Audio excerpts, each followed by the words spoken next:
देख रहे हैं AIN नेटवर्क, देश को समर्पित।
पूजा जाता है एक सद्गुरु के रूप में, और वहां पर भी आपने देखा होगा शिलान्यास के स्थल पर कि तारतम वाणी को, उनकी जो श्रीमुख वाणी है उसको उनका वांगमय स्वरूप मान करके बड़े आदर के साथ रखा जाता है और उन्हें सद्गुरु मान करके पूजा की जाती है।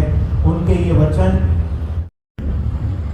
आदरणीय राजपाल सिंह जी के चेयरमैन, मेरे छोटे भाई राजू पवार गुरु जी और मेरे सामने बैठे आदरणीय बुजुर्गों, साथियों, मेरी माँ और बहनों, आदरणीय स्वामी राजन जी के द्वारा एक संस्कृत विश्वविद्यालय की स्थापना करने का काम किया। मैं आपका आभार व्यक्त करता हूँ, धन्यवाद करता हूँ कि इस क्षेत्र की जनता के लिए, इस क्षेत्र में रहने वाले लोगों के लिए, पूरे भारतवर्ष के लिए आपने पहला संस्कृत विश्वविद्यालय की स्थापना की नींव आज यहाँ पर रखकर इस भारत को, इस सनातन को, इस हिंदू धर्म को आगे बढ़ाने के लिए, ये सनातन, हम सब लोग सनातनी हैं। 800 वर्षों तक मुगलों ने हम पे अत्याचार किया, अंग्रेजों ने अत्याचार किया, लेकिन सनातन कभी खत्म नहीं हुआ, क्योंकि हमारे बीच में जब जब भी कोई विपदा आती है, कोई दिक्कत आती है, तो राजन स्वामी जैसे लोग उपस्थित हो जाते हैं। और इस विश्वविद्यालय मैं तो देता हूं कि आप इतना अच्छा इंस्टीट्यूशन इस क्षेत्र में लाए हो, और मैं यहां से जनता का सेवक हूं। इस क्षेत्र की जनता ने मुझे चुनकर विधानसभा लखनऊ में भेजा है। इस मंच के माध्यम से कहना चाहता हूं, गुरुजी, आपके विश्वविद्यालय के निर्माण के लिए मुकेश चौधरी की जहां आपको जरूरत पड़ेगी, यहां से लेकर लखनऊ से लेकर दिल्ली तक मैं आपके साथ खड़ा हूं। और आज उत्तर प्रदेश के अंदर भारतीय जनता पार्टी है और योगी आदित्यनाथ उत्तर प्रदेश के मुख्यमंत्री हैं, और मैं दावे से कह सकता हूं पूरे देश में यदि आज सबसे सुरक्षित स्थान देने के लिए तो उत्तर प्रदेश है, क्योंकि यहाँ राम राज है। इसलिए पूरी दुनिया के लोग व्यापार करने के लिए, पूरे देश के लोग व्यापार करने के लिए आज उत्तर प्रदेश की तरफ बढ़ रहे हैं। मैं दावे से कह सकता हूँ, मेरी बहनें यहाँ बैठी है, रात के 12 बजे इस कस्बे से आप सहारनपुर जा सकती हो, अकेली जा सकती हो, और रात के 12 बजे सहारनपुर नहीं, दिल्ली से आप सहारनपुर आ सकती हो। कोई आपको मिलेगा नहीं, कि सबको पता है कि योगी बाबा और योगी बाबा की सरकार है, खड़ा है, किसी नाम होगा नहीं है कि हमारी बेटी की तरफ आंख उठाकर देखे। ये मॉल उत्तर प्रदेश में भारतीय जनता पार्टी है, जो आदरणीय स्वामी जी के द्वारा यहाँ के जो टीचर्स रहेंगे, अध्यापक जन रहेंगे, आचार्य रहेंगे, उनके द्वारा दिया जाएगा। जैसे अग्नि विद्या, जल विद्या जी महाराज है, उनका भी गुरुकुल है। उस कार्यक्रम में मुझे जाने का मौका मिला और मैंने वहां के छात्र देखे।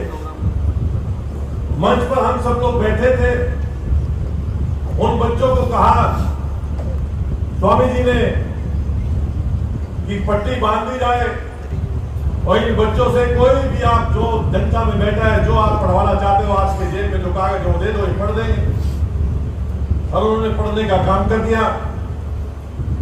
गुरुकुल वो विद्या है जिसमें बच्चे आग पर पट्टी बांधकर किताब पढ़ सकते हैं। और मुझे स्वामी करमवीर जी महाराज बता रहे थे कि हम लोग तो वो विद्या हमारे पास आती है गुरुकुल में, वो हम सिखाते हैं। यदि एग्जाम में हम कोई बात भूल जाए तो ध्यान करके 2 मिनट हम किताब में पहुंच जाते हैं और उसको पढ़कर फिर दोबारा लिख देते हैं, वो विद्या हमको आती है। गुरुकुल का बहुत बड़ा महत्व है और ऐसा गुरुकुल स्वामी जी हमारे मध्य में खोल रहे हैं जिसमें कोई फीस नहीं होगी। आपका बच्चा फ्री में पढ़ेगा, गरीब का बच्चा फ्री में पढ़ेगा। अरे पैसे वाले का बच्चा तो फ्री पढ़ सकता है, किसी भी जगह पढ़ सकता है, कहीं भी दाखिला हो सकता है, लेकिन अंतिम छोर पे रहने वाले उस व्यक्ति का बच्चा, जो मजदूर का बच्चा है, जिसके पास जो मजदूरी करता है, जिसके पास कोई पैसा नहीं, कोई सिफारिश नहीं, उसके बच्चे को पढ़ाना है। मैं हमेशा कहता हूँ किसी भी गरीब माँ की कोख से कोई भी बुद्धिजीवी बच्चा पैदा हो सकता है, उसको अवसर मिलने की देरी है और स्वामी जी ने उस अवसर को देने का काम किया है। मैं बधाई देता हूँ स्वामी जी को, धन्यवाद करता हूँ स्वामी जी का। और स्वामी जी को बात नहीं करता क्योंकि मुझे भी क्षेत्र में जाना है, एसपी साहब को भी सब्जेक्ट के अंदर मेरी जहां जरूरत पड़ी और मैं अक्सर यहाँ आता भी रहता हूँ और आता भी रहूंगा। और मैं पूर्ण सहयोग इस संस्था के इस कार्य में करने का काम करूंगा। बहुत बहुत आभार, बहुत बहुत धन्यवाद। बोलो प्राणनाथ महाराज की। और अधिक बल प्रदान करें ताकि समाज सेवा के, राष्ट्र निर्माण के इस कार्य में वे कंधे से कंधा मिला करके आगे यूं ही बढ़ते रहें। अब हमारे बीच में डॉक्टर चारुदत्त पिंगले जी के मार्गदर्शक हैं, हिंदू जन जागृति समिति से एक प्रयास कर रहे हैं भारत की परंपराओं को पुनर्स्थापन की। बोलिए श्री प्राणनाथ प्यारे की। बहुत दूर से पधारे हैं, उनका